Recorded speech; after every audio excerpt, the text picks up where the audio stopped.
Ito malapit na siyang aanihin guys. So itong aming palay. Ayan, pahinog na sila.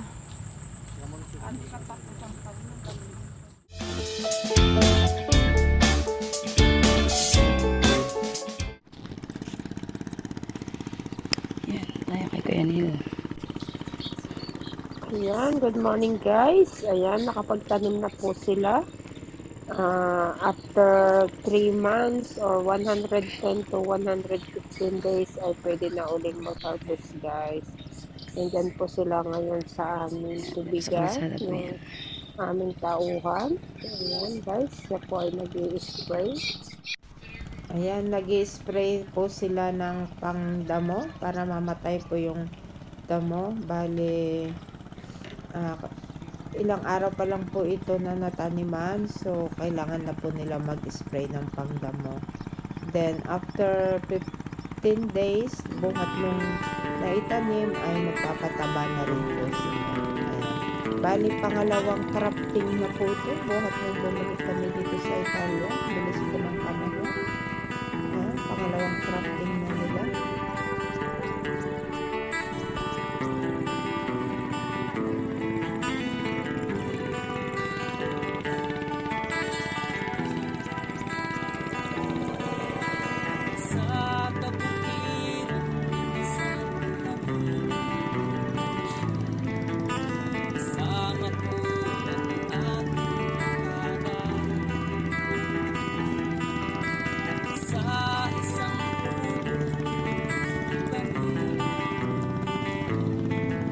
Guys, sobrang init. Grabe.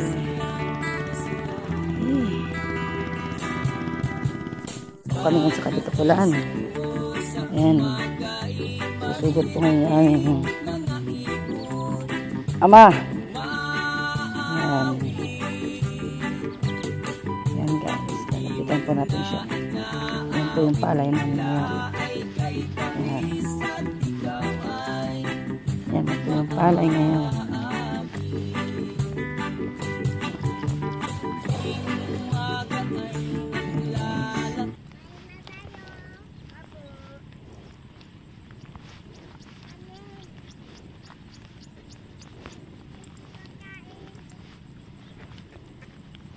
Ayan guys, ayan.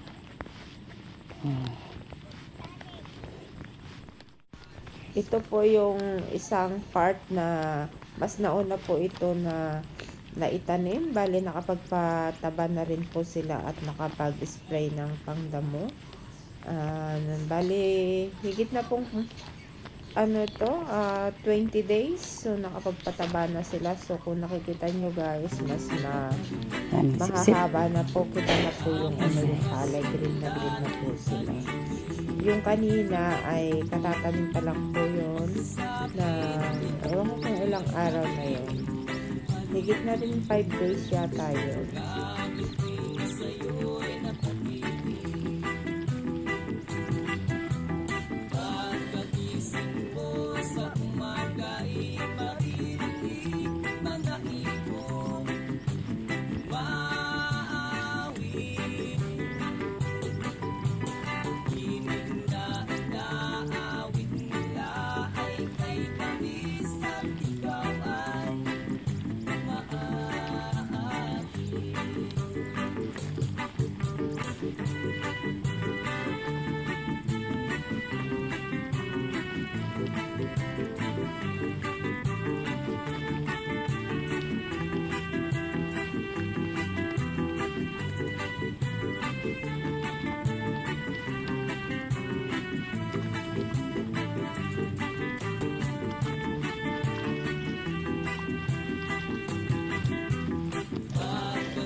Ha?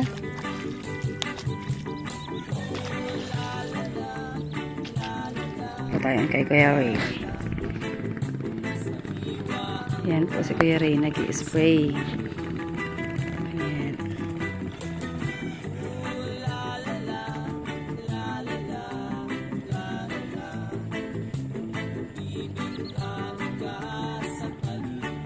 tayo sa eskwela.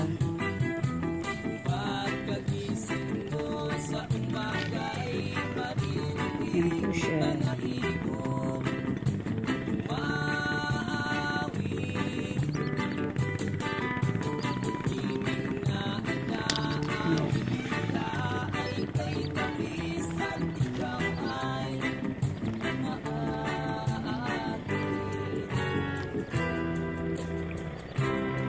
Tapos tayo malagdag sa kanal. Dahan-dahan paglalakad. Ayan guys. Init talaga sobra.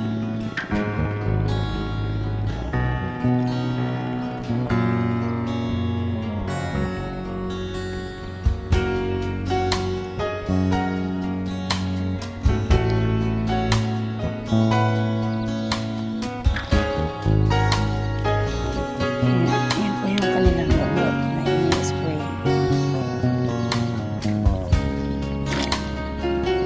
Advance up to 40.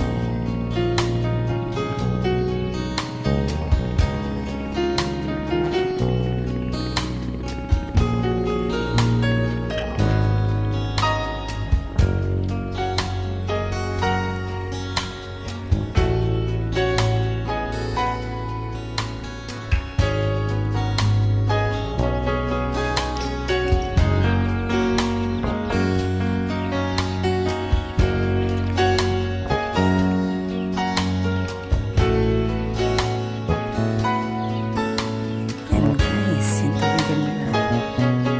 Ate ay kuya. Dito po tayo ngayon sa tubigan. Nag-i-spray po si Kuya Rit, si Kuya Neil, si Kuya Uming, wala pa daw po.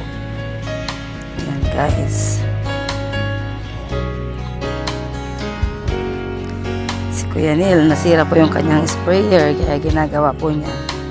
Punto po tayo ngayon kay Kuya Ray.